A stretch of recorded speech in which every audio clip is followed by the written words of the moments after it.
Hi friends. இன்றைக்கி உங்கள் சட்டப்பா என்ன வெளியேனா பார்த்தீங்கன்னா பையன் குடிக்கலான்னு வெளியே போயிருந்தாங்க. பையன் குடிக்கிறதுக்கு அவுட்டோரிங்க்கு. அப்போ பார்த்தீங்கன்னா அன்றைக்கி போன இடத்துல பார்த்தீங்கன்னா பையனை காய்ச்சிட்டு இருந்தாங்க. அப்போ தான் நல்லா காய்ச்சி வந்துட்டு இருந்துச்சு. என்னன்னு பார்த்தா பூ பயணிங்க. அந்த ஆளுங்க நல்லா இருந்துச்சு அது.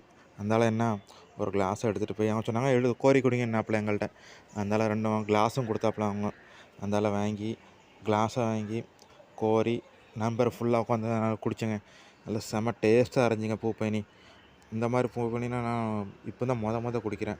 குடித்தோடனே எனக்கு நாக்கில் செம்ம டேஸ்ட்டுங்க அது. நல்லா சூப்பராக இருந்துச்சுங்க. என் ஃப்ரெண்டு மாதிரி எல்லோரும் சேர்ந்து குடித்தோங்க அது. இந்த மாதிரி டேஸ்ட் நான் இது வரைக்கும் குடிச்சதே இல்லைங்க. அப்படி இருந்துச்சு. பயணியில் இவ்வளோ டேஸ்ட்டாக அந்த இதுவும் கிடைக்குமான்னு, பூ பயணி கிடைக்குமான்னு எனக்கு ஆச்சரியப்பட்டேங்க அன்றைக்கி நான். பார்த்தீங்கன்னா என்ன டேஸ்ட்டாக இருந்துச்சு தெரியுமாங்க. இதெல்லாம் யாரெல்லாம் குடிச்சிங்கன்னு தான் கமெண்ட் பண்ணுங்கள். ஆனால் இதெல்லாம் குடிக்க ரொம்ப கொடுத்து வச்சுருக்கணுங்க. இந்த மாதிரி பயணி இடத்துல காய்க்கிற இடத்துல. ஏதோ அன்றைக்கி எங்களுக்கு பாக்கியம். போன இடத்துல கிடச்சிது. நாங்கள்